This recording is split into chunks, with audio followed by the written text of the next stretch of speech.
I'm Matt Miller. And I'm Hannah Elliott, and this is Hot Pursuit.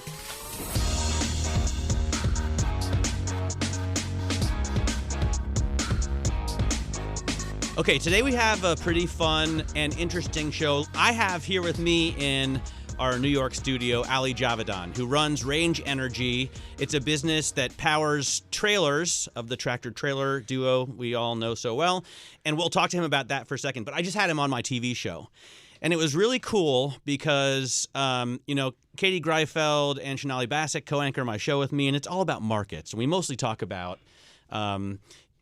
finance, but they were both enthralled with the tractor trailer story. And then I found out that they also have, like me, dreams of becoming a truck driver one day. Awesome. I think a lot of people have that. Hannah, do you ever? No. That's my nightmare. But I do think a lot of people have like a secret fantasy about that lifestyle. I've heard. Sure. I mean, it seems like horrendous to me. To me, it seems great just because I spend so much time driving anyway. I listen to the radio a lot. So, Allie, I want to first, before we get into cars, obviously it's a cars podcast. Hannah and I talk about cars all the time, and it's not a business-related thing. It's great. Just like what we love, the passion for the industry and the hobby, really. But I think your business story is just so fascinating that people would like to hear about what you've come up with. And then we'll get into your history with Tesla and everything. But yeah, tell us about the Range Energy trailers and all of the things that they can do beyond just extending the range of a diesel tractor or even an EV tractor. Yeah.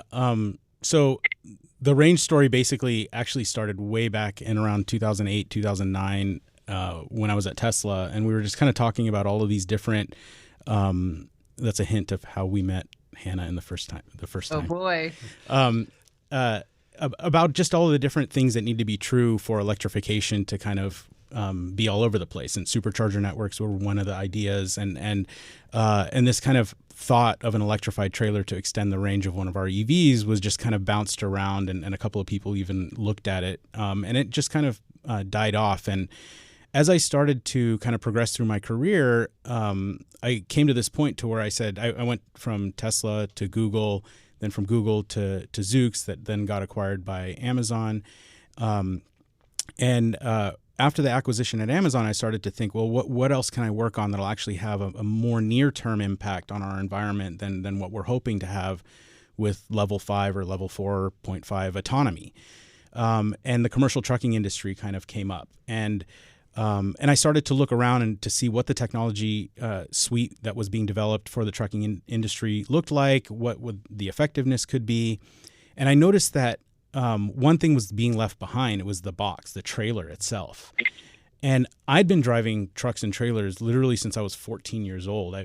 Through my career in racing and in the automotive space, one thing that's always been there has been the trailer. And in all of these early days, I was the only one that knew how to drive a truck and a trailer. So I was always driving these things around. So I know about, overheating brakes, and I know about going up a hill when you're fully loaded. I know all of these kind of pain points that the drivers have. And so that was kind of this like aha moment for me, where it was, well, nobody's developing an electric trailer.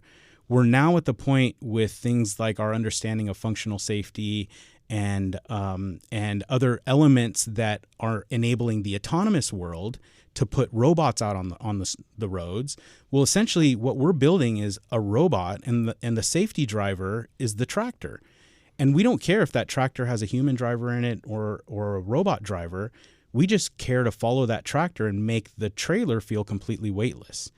And so that's kind of that idea that sparked in 2021. And we spent the first year going through the technology to say, is this real? We built a couple of small scale trailers to tow behind things like Rivians and F-150s.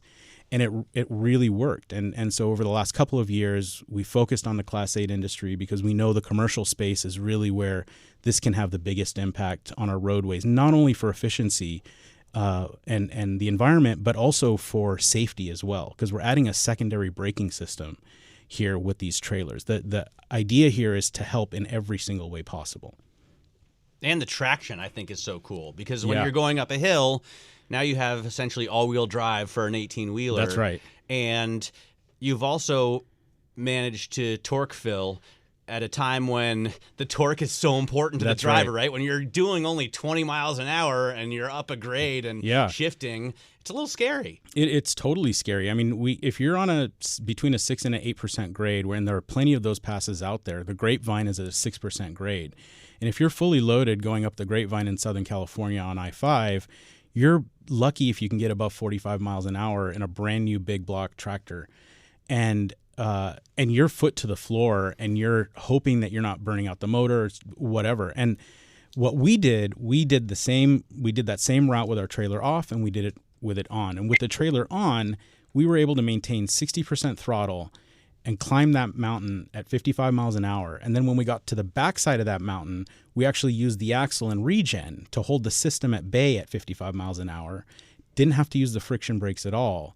We didn't even have to think about runaway truck ramps, and the driver went all the way down the hill with their full braking capacity in case somebody cuts them off.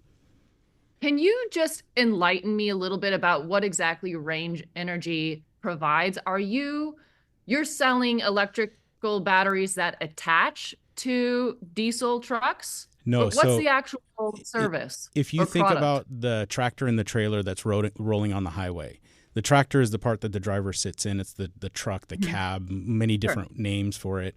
The trailer is the box. And what we're doing is we're 100% focused on the box itself.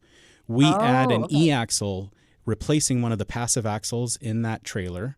And then we clip a battery pack underneath the box. And then we have an intelligent drive system that looks at the interactive forces in real time between the tractor and the trailer. And then it makes real-time decisions on how much assist to provide, either in propulsion or in regen, to make the trailer feel weightless to the tractor. And we do this without any CAN connection. We don't have any data connection in between the two. We use all legacy connections. That allows us to hook this up to an old Peterbilt long hood or a brand new Tesla Semi. And we're getting efficiency numbers like going from 6 to 8 miles per gallon up to 15 plus miles per gallon on an old diesel or a new diesel. And we're almost doubling the range on the Tesla semis and the electric semis that are coming out, and really helping expand the utility of the tractors that are already out there as well. So how do you guys sell? I mean, do you approach individual private drivers? Do you approach fleets? What's the business side of that? That's a great question. Yeah, we approach the fleets. And we talk to the fleets, and small and large fleets. This could be the Walmarts and Amazons of the world, or this could be like our current customer, Petaluma Farms, which is a local Northern California egg farm. And we provide trailers to them, and our system can be installed on a Great Dane trailer, a Wabash trailer, any of the brands. And what we're doing is essentially creating a smart electric trailer out of whatever form factor you already use. And one of our biggest current form factors is the refrigerated trailer, because we are the only solution that can continuously sustain the refrigeration unit while providing drive. And we are currently the only path. Thermo King just signed with us a big contract, and we are currently the only path that gets them to pure electrification with the refrigeration units. And don't forget, those refrigeration units is kind of like this thing that gets scabbed to the front of a trailer. If you look close, it's only about a third the refrigeration. The bottom 2/3 is a diesel engine burning about 2 gallons an hour, just sitting there keeping the box cold.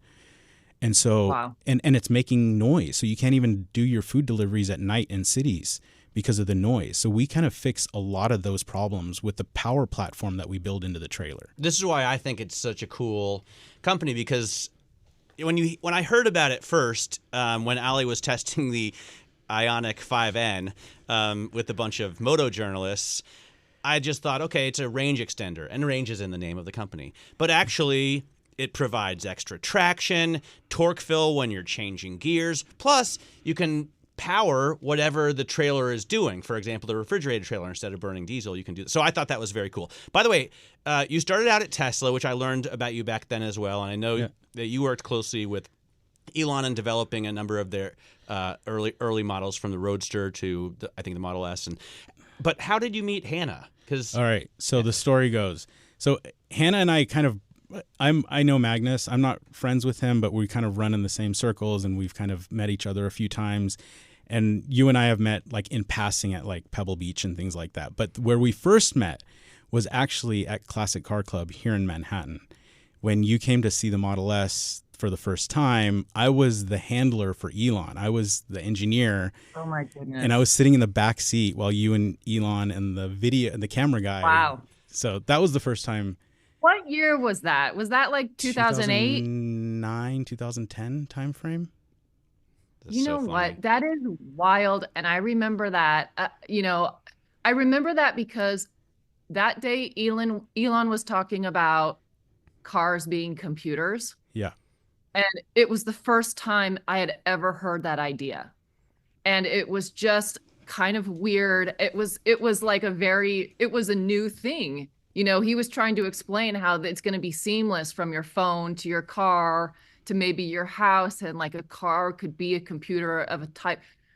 It was just so radical at the time. It was crazy because, one of the cool things about that is that most people don't know, Elon knew, I knew, that night actually. So all of the infotainment in that first car was run on Mac Minis.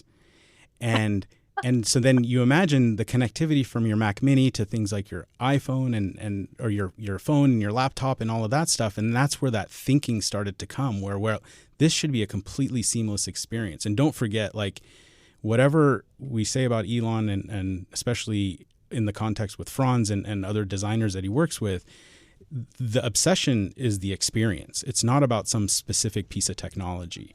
And so that's when that exposure was that, we can actually really see a connection here if we start using the right platforms for some of these things. And that thinking kind of bloomed from there. Philosophically, like thinking back to those early days to now, would you ever have expected the path of EVs to go that it has gone? And what is your outlook on where we are now with electric vehicles compared to what you thought it was then? That's a great question. I thought we would be where we are today in 2020. So about 5 years behind where I originally thought we would be. I think there's a couple of things here. I think, Hannah, you guys see this as well as anybody else. There was this phase of, kind of copycatting Tesla from everybody from Mercedes to not so much Toyota, but even Toyota fanboyed on Tesla with the RAV4 EV project, right? And so there was this first phase that I thought was going to, I didn't think Daimler, BMW, or Volkswagen Group would fall into that trap of like Me Too copycat. But we all see it, and they're still struggling with infotainment like today with all of this stuff. And that's set the entire industry back at least 5 years. Instead of focusing on what they did really, really well, and then just layer the technology in piece by piece. And so anyways, where we are today, I also thought that Tesla wouldn't be the only and primary charging network out there. We knew when we were looking at the 1772 connector back then that it was not being utilized to its full potential, and it was actually under-engineered for what we would need today. And so we actually predicted that there would be some shift back away from 1772. I also thought that was going to happen a long time ago. But the biggest surprise to me is the lack of a charging network from other people that actually works as nearly as well as the Tesla network. So why hasn't that happened? Frankly, I think we don't have enough, and I hate to say this, but I don't think we have enough unity in the regulation space. And I think there's a lot of different philosophies and thought processes, and no regulator wants to put their foot down and say, this is how it should be done, and this is how we're going to ensure, again, the experience. It comes down to the charging experience. Like, we have a mutual friend, Alex Roy, right? And he talks about it's the experience. Yes. He's been on the show. Yeah. And so it really comes down to that experience. And nobody that's building a charging network that's not Tesla prioritize the experience above everything else. You have to also, other than maybe Rivian. Rivian is actually doing. You have to also good job. acknowledge that there aren't many people who are willing to do what most people think can't be done. And 1000%. I know that Elon Musk is a controversial figure, but I remember driving the first Roadster. With Jason Harper, we drove up to Bear Mountain and almost, ran out of juice on the way back. But it was still, at the time, Tesla stock was like $10, and everybody was like, this guy's crazy. He's going to take on GM and Ford, like, in your dreams, dude. Never going to happen. Yeah. And obviously the same thing when it came to rockets. He's going to take on NASA and Boeing. You got to be kidding me. And now he's going to cut $2 trillion out of the budget. Now I realize that hasn't happened yet, right? And I know it's very controversial, but I'm just saying there's not many people in the auto industry who are like, screw it, I'm just going to do this. I'm going to go build a supercharger network, even if it sounds expensive and unbelievably difficult, from the real estate aspect to the investment. Like, he just did it. Yeah, I think it takes a few things. First of all, you have to have like an obsessive first principles view on life. Like everything. It really has to be like, well, we can't do this. Why can't we do this? Because the material science doesn't allow it. Why not? Can we go talk to some universities to change what the thermal conductivity of this material is to help with, more current through these IGBTs, for example, whatever it is. Like, there's a bunch of different things where he would never stop until it got to a physics limit. And he had the guts to do it. Obviously, he had the funding and the money and the backing to do it. That's a big piece of where you get those guts to do it. But he just never lets off the throttle when it comes down to why. By the way, this is one of the things that made me initially think we got to get Allie on the show, because you are that scientist, right? You don't tell people a lot, but you went to MIT, right? Yeah. And at the same time, you're like a grease monkey. You're like a race car guy. Yeah. So I think that that dichotomy is so cool. And the Roadster that I drove, I know at the time I thought, oh, cool, it's a Lotus, Yeah. And actually, when you finished engineering on that, it went back to Lotus, and then they adapted your technique. Yeah, I think one of my first interactions at Tesla was actually as a contractor, because there was something really funny. Hannah, you remember the red Roadster they had? It was like the first prototype that they let the media look at. Yes, and I drove with Elon in that in LA. Yeah, do you remember how aggro that suspension felt? It was like choppy and all of that. So my first job was to get that vehicle ready for the second round of media, tune the suspension, and that was as a contracting position. And so I went through, I revalved the dampers, I changed a few little tiny things in the geometry, and that ended up becoming Roadster Sport suspension baseline. And so then then they were like, well, who did Roadster? Who did this? Who fixed this problem? Let's hire them instead of having them on contract. Yeah. And that was my to Tesla. Speaking of how much you got, like, Tesla was considered an underdog at the time. I was working for Forbes, and we really had to fight to even cover Elon and this little startup in California called Tesla. I mean, it was really a fight to convince editors to even cover it. And eventually we kind of got around to it, and I ended up writing a cover story on Elon. But I'm curious, like, is the person that you worked for then the same person that we see in the news now? It's hard to say. Like, my interactions with Elon were very kind of mechanical. We didn't really spend a bunch of time with each other. It was always kind of in meetings and in just hallways about talking about different types of things. I still see that Elon there, and I imagine that a lot of that is still there day to day in the office. Beyond that, I don't know. He didn't have such a public presence that he does now back then. So it may have been there. There were like no gatekeepers back then. Yeah. I mean, there were wild. Yeah. We would, when we were building, you came to the tent in the back of SpaceX when we were doing Model S too, I think. Yeah. And when we were in that tent, it was just random people coming by. Like, Elon was just like 2 or 3. We're working literally 24 hours a day, sleeping in cots in the corner of SpaceX to build the first Model S, which is in the Peterson now. But we would just be like 3 a.m. Oh, hey, Jon Favreau is coming to scout the spot for Iron Man. Like, okay. And it was just Elon and Jon just walking through. So there was a lot of these like crazy times back then where his guard was down. He was just really about having fun and showing off that he was having fun.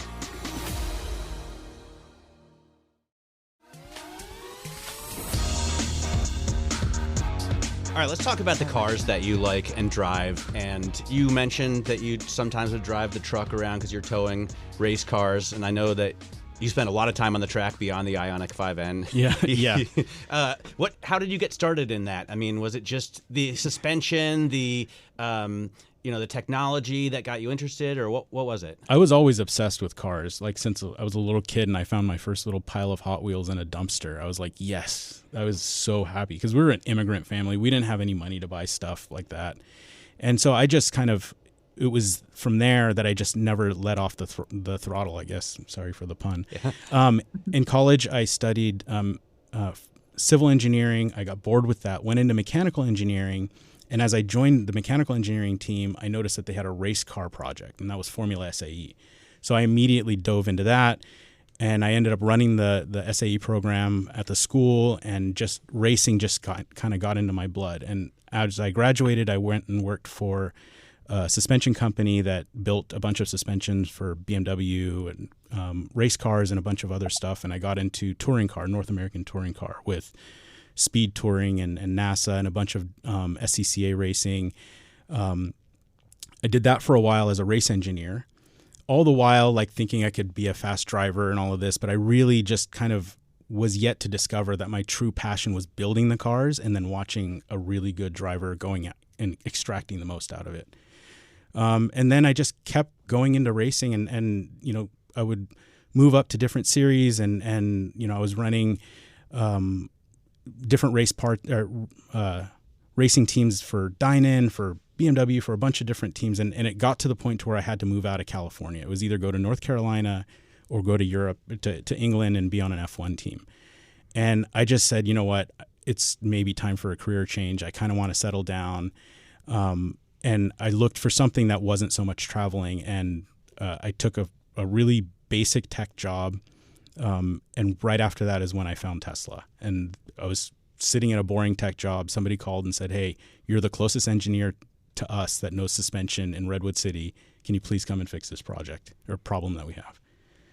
So cool. I'm not to take it back to the trailers, but I want to take it back to the trailers because like with all the racing, did you just sort of pick up the skill of being able to drive a tractor trailer just by necessity, basically? Because that's not a normal skill to have. Well, really. It was most of the stuff was all kind of smaller scale, like it wasn't full Class 8 stuff. But my cousin, who I'm closest to, and I kind of grew up on my uncle's farm, and so there was like always towing something around with a tractor. And then it was like, okay, you could do that when you're like 8 or 10. Now, when you're like 12 or 14, you can take the pickup truck and take this this trailer across the street to the neighbor's house because they need the trailer. And then you just drive. And when you're in a rural neighborhood, you kind of like all bets are off. And then it became my cousin and I were the go-to for all of our friends. Like, can you help us tow this boat? Can you help us move this thing? And then by the time I was around 19, my cousin and I had a towing company where we had our own tow trucks recovering cars for the CHP and for AAA. We're 18? Yeah, we're 18 or 19 years old. Yeah.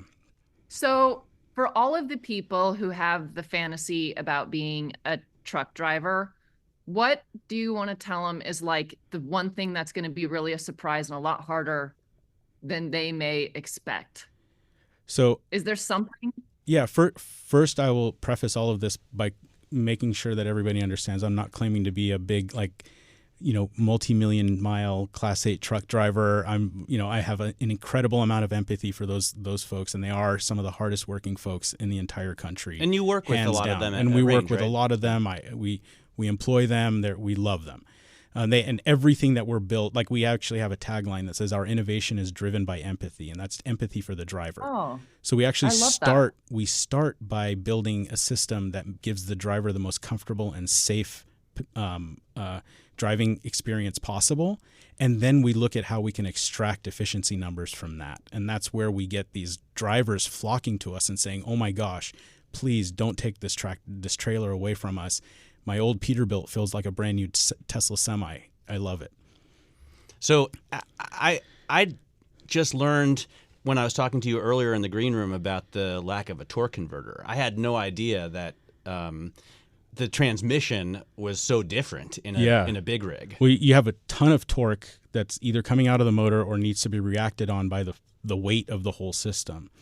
And so there's no true automatic Actually, I think Allison is just now releasing a new automatic transmission soon that has a torque converter. But a Class 8 tractor trailer has a semi-automated manual because of the big torque transitions.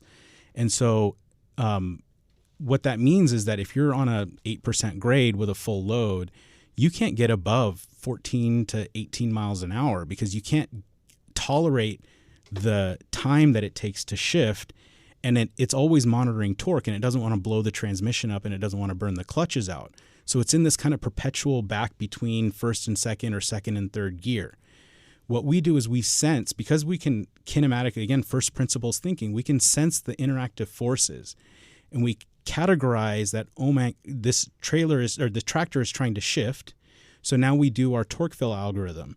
And so we kind of, as the torque is dropping from the tractor, we fill the torque on the trailer intelligently because we're looking at those forces in real time. And then we make sure that we make that feeling seamless. And now you get a shift that used to take 1 second or 1.2 seconds down to like 0.3 seconds. And now it's also extending the life of the transmission too. So there are all of these other knock-on benefits that show up. We're back to the trucks. I mean, you're right, Matt. Like it's like surprisingly fascinating. Yeah, you're completely right about this. I'm like, wow, okay. And cool. I mean, I got more questions about EVs, but it's so multifaceted. Cool. I wanted to ask about, so what I find so interesting is suspension engineering and the transmission technology, right? And because I think what we all want, and especially a purist like Hannah, is really good mechanical grip, right? And yes. That's what I heard you and Matt talking about a couple of times when you were testing that car, but also in reference to your GT3 and to the most successful kind of cars that we like to talk about buying. I think maximizing mechanical grip is good. It's kind of the mission of all the new super hyper mega cars. But I think for me, as a pure driving enthusiast, what I would prioritize is actually feeling the level of grip at all times over maximizing the grip. I would rather have, so for example, I have a 1971 BMW 2002 weighs 2,000 pounds, has about 280 horsepower. It is the most fun car I've ever driven. And I've driven all the great 73 RS and all of this stuff. I actually went from a 205 that had pretty good 205 section tire that had pretty good grip down to a 185, and my lap times went down a little bit because I can actually now predict when the car is coming off of its grip. Like, Hannah, you do all of these vintage rallies. Like, how good does a proper bias ply tire that's sized properly for the car feel, and how predictable does that feel when you have the right amount of grip, not too much grip? That's everything. I mean, that can make just what you're saying, like a car that doesn't have gobs of horsepower, a really fun car to drive, because then you're working with weight and momentum. Yeah. And that's, to me, actually more fun. And the more grip you have, the more it masks all of the different things that are happening in the car. It's so funny that we focus on, or at least I do, horsepower and torque and, the traction control systems and all this stuff. But when we hear, you're at the Formula One race, right? When we hear drivers talking, or I watch MotoGP more, when I hear pilots talking, it's all about the tire. Tire, there should be a podcast that's just about tires, I'm sure there is. Tire Dead. Yeah. I was just listening yesterday to getting ready to talk to Alexander Rossi, and he's got a podcast mostly about IndyCar. But they talk all the time just about tire degradation. That's like 50% of their conversation, really, and it's true. But it's also the feel. Like, if you can tell when your front end is about to wash out, then when you can be at 100%. Exactly. Yeah. Like, you can start feeling like, that's the brilliance of an early 911, is that steering is so direct, and you're sitting on top of that steering axis, and you actually feel the little differences in weight when you're kind of in a rut and you come out of a rut in one little lane. And like the most insignificant thing that you would never feel is just such an event in the 911. It's a positive event because you always feel like you have control if you're driving it properly. But it's there. And I think that's one of the challenges of, when you do a resto mod, for example, if you do it balanced and correctly, you can kind of translate that feel up uniformly. But a lot of these folks that kind of hit and miss are the ones that are putting too much grip, too much roll control, and too much power in a platform that really needs more elegance. It was never meant for that. That's right. Yeah. Like if you look at the So- 911s, like the Singer versus the 911K that Tuttle's building, it's like insane. Like I would take, one Tuttle car over 4 or 5 of the Singer cars, as beautiful and gorgeous as they are. Just because of the feel. Yeah.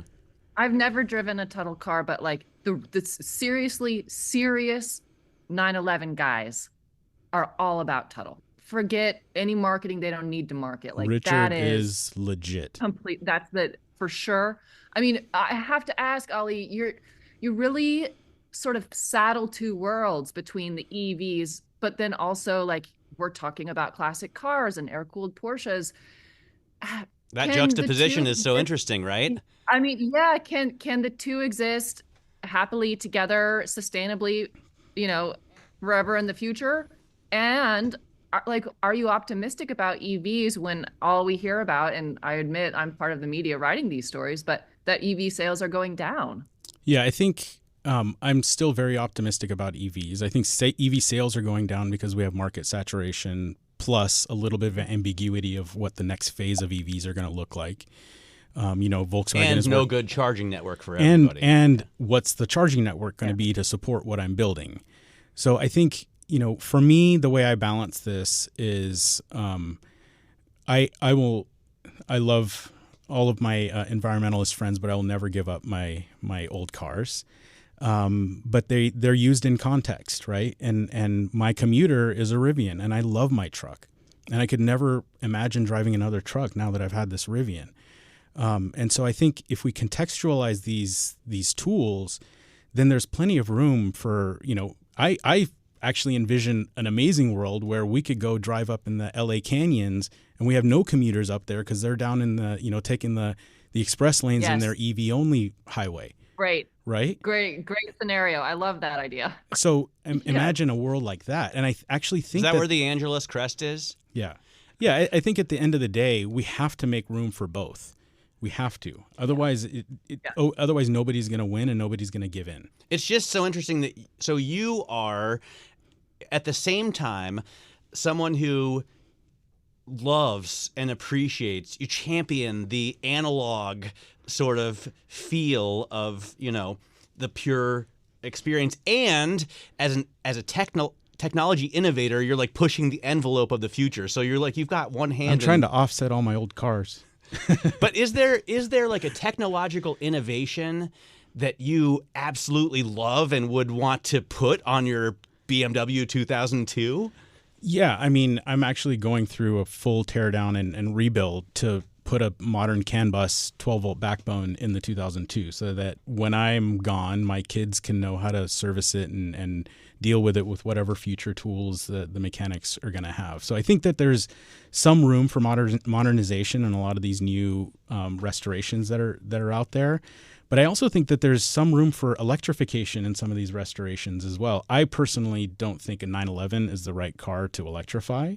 But like, where are all the Cadillacs and lowriders and like Lincolns, and like electrify those? Don't put some LS motor in that. Like, that's what needs to be electrified.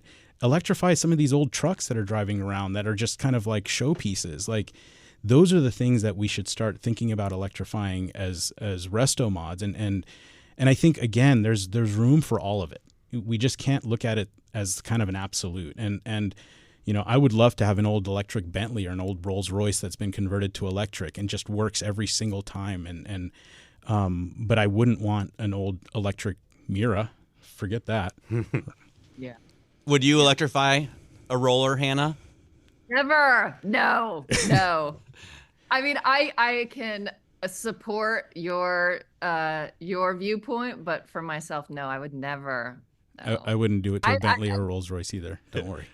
Yeah, I just, it comes back to the charging network at this point. It's less about like how I think it would drive and more about the reality of trying to live with that. I would hate it. I would just hate it.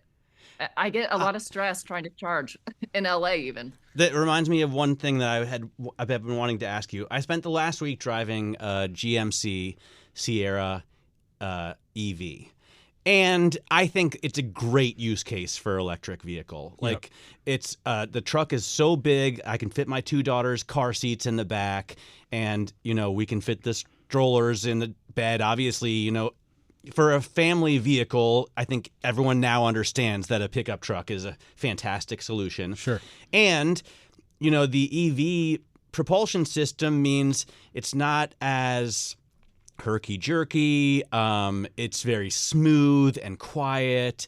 And the one thing I've noticed, though, and I love, by the way, the infotainment, that GM, I think, and Mercedes are the two manufacturers that really get it right. But are you sure about that? I really think so. Can I debate you? Yeah. What, do you think there's another one that's better? Mercedes is horrible. Probably you the don't worst like the in the M-Bucks?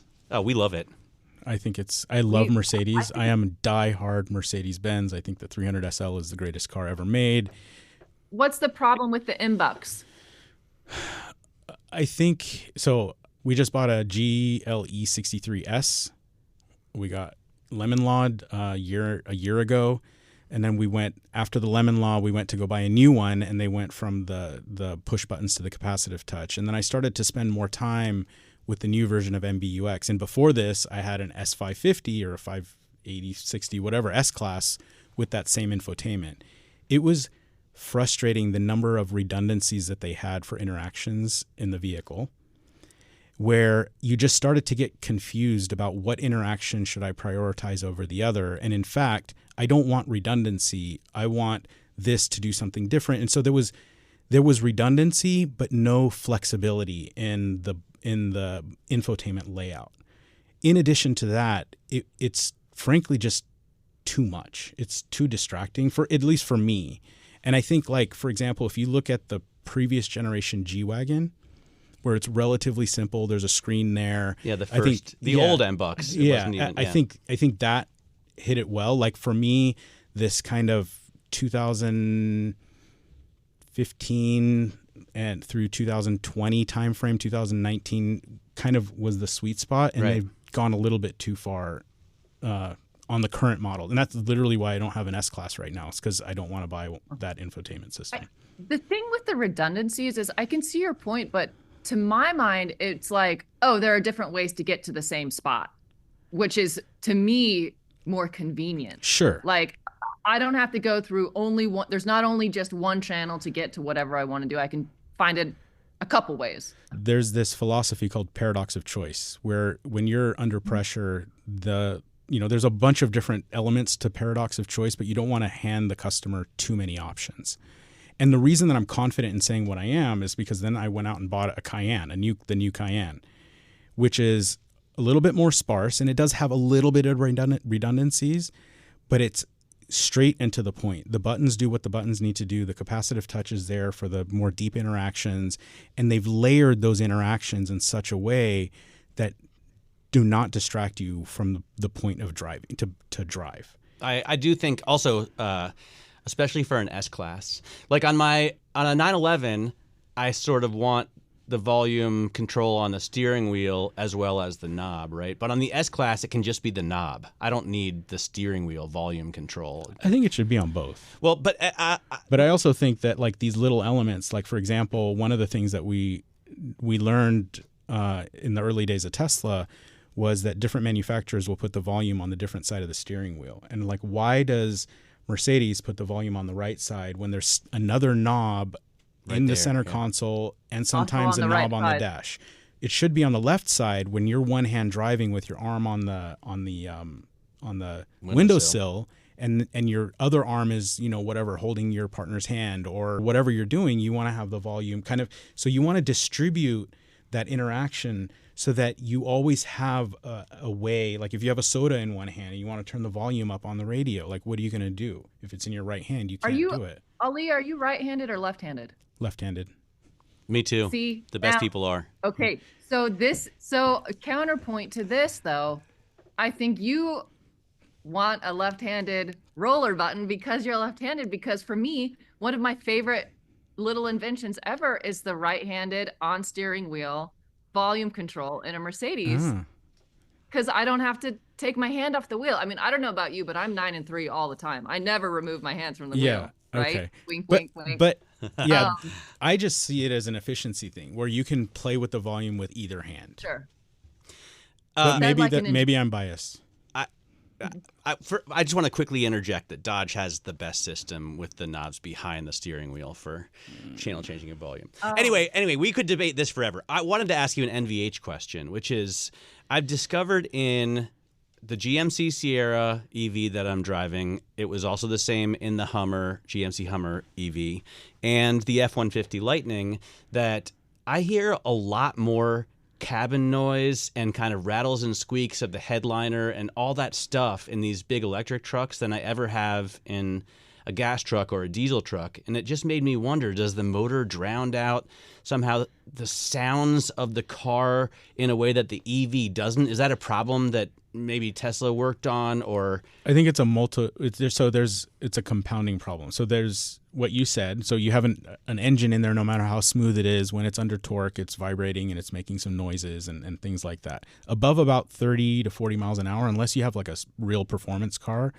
everything comes from tire and wind noise. So that being said, when specifically the vehicles that you mentioned now are being built with stiffer structures because now they have batteries in them, and the vehicle structures of these things that used to be trucks are now much more like SUVs and vehicles. And if you don't treat the other elements that, the interior NVH pieces, it's almost kind of like the vehicle was engineered and the NVH was kind of pasted on, and then the next generation is going to have purpose built. And I'm not in these companies. I'm not making any claims or any of that stuff, but that's the perception that I have. But, the reason I say that is that when we built those first handful of Model S's, we actually had to hire more people into the NVH team to really kind of come back and say, okay, how do we actually fix this the right way? And we innovated a lot in NVH, even on those first Model S's, in ways that, a lot of the different car companies started to follow. So there is both sides of that.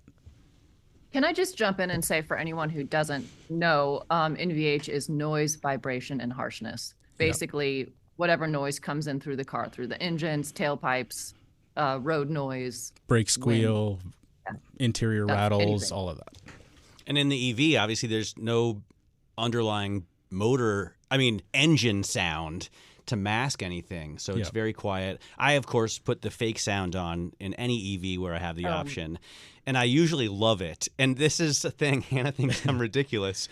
But you know what? The Chevy has a great sound. Mercedes, I love their fake, engine sounds. And you were saying that I think the Ioniq N, which is, by the way, totally different from any other EV in that you can shift it, which is also a very cool thing that I'd love to have you explain. But you said you like the noise, the totally fake noise that makes too. Yeah, I mean, that was fake enough and to where it was not cartoony, but not trying to be an engine.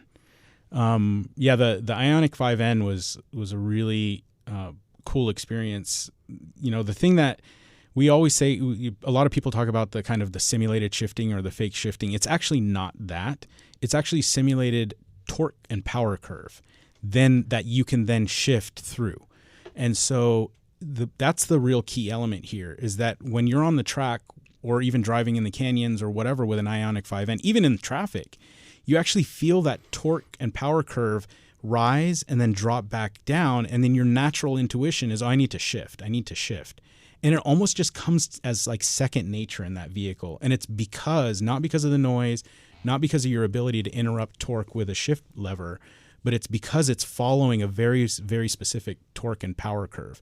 And one of the things that Matt Farah and I were talking about with the Macan, and we talked to the Hyundai engineers about this, is put a dial in here so that I can actually go through different engine maps. So I want to see what a V12 swap is like in my Ioniq 5N, or if someone LS swapped it. So then you have all of these different power and torque curves that you can experience in your Ioniq 5N, or if Porsche wants to do it with a Macan or something like that. And it really amplifies the experience beyond just some noises with shifting.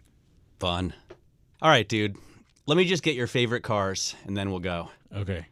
I mean, I know you mentioned a few that you have, and Yeah. the 2002, I imagine, would be at the top of your list.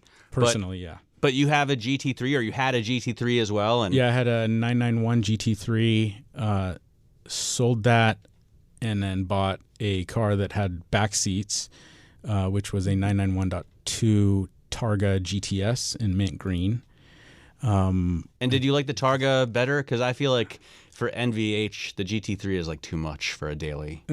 Targa's got its fair share of squeaks and rattles. Yeah. But it's not as stiff. it's not as stiff. But so obviously my cars are never stock. So my Targa has like roof suspension and wheels, and Alois kind of blessed the car with a bunch of his cool parts.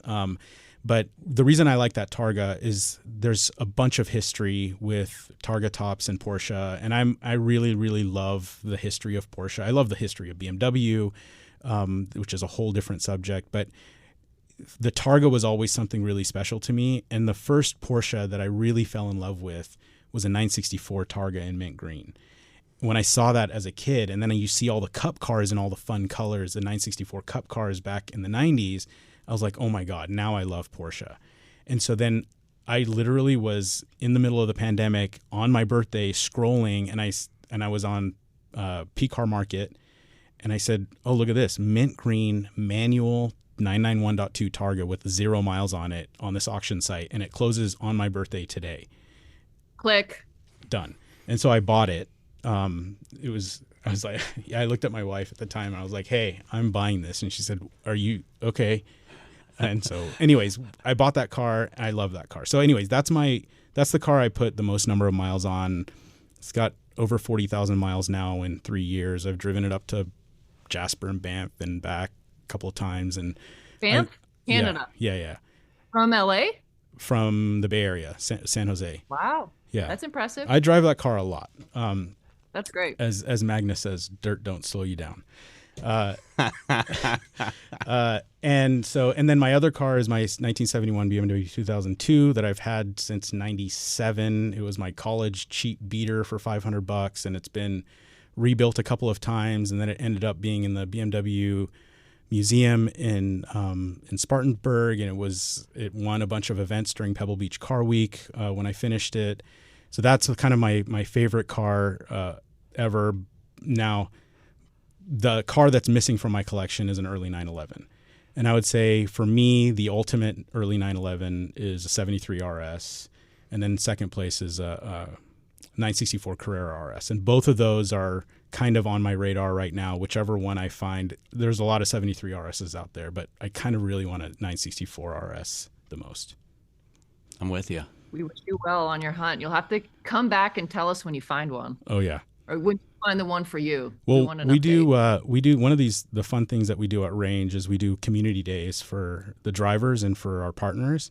And we do these community days at big racetracks. And so we rent the racetrack for the whole day. The last one was at Sonoma Raceway. We'll invite you folks to come out. We'll have some fun cars to drive around, and you can bring whatever you want. I look forward to it. Are Rolls Royces welcome? Absolutely. Okay, good. We'll have Matt bring his Bentley out. All right, dude, so great to meet you. Thank you so much for coming in. Me. It's been such a pleasure. And it was so great to see you. Yeah. All right, well, that was a great conversation. I'm so glad we could get him in and on the show and on my TV show as well. Yeah, which was really cool. We need to have him back. He's really fascinating. Yeah, I feel like there's a well of stuff still to come from him. Yes. He was explaining like how Ken Block, when he was first doing an EV Gymkhana, realized that there needed to be a torque curve, an artificial torque curve, and that's how like they got to that. And also how like he realized there needed to be torque fill in a big rig transmission, like all this stuff that's way beyond my brain. Cool. But I also like how he like doesn't shy away from answering questions about Elon and the early days at Tesla. Yeah. Because that's what, I mean, for me, I want to know all the gossip. So that's cool. Elon Musk has such great hair now. And in the early days of Tesla, he was like as bald as I am. I got to find his guy. A lot of things. Find his guy. I got to find his hair guy.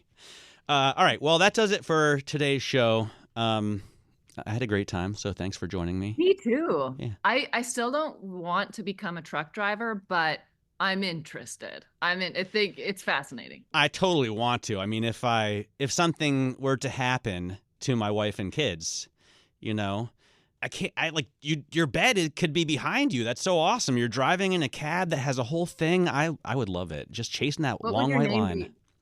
What would your name be on the CB my radio? My dad's handle was Snowball, which I don't know if that had any kind of double entendre.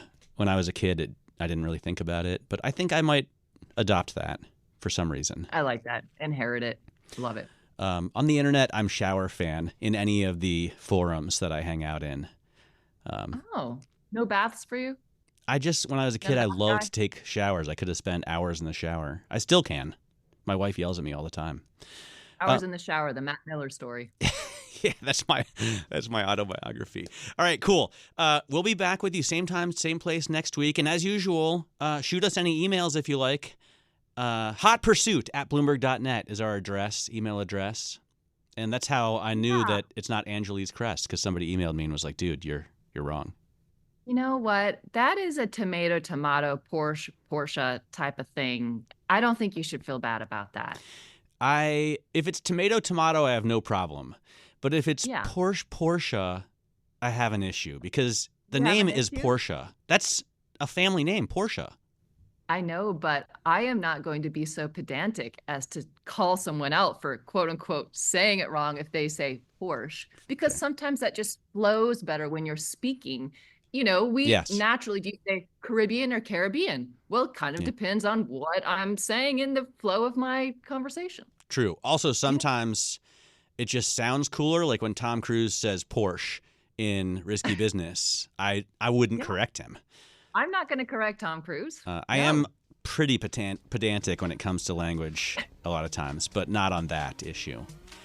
Okay, well, I got questions for you that we're going to talk about later. All right. I'm Matt Miller.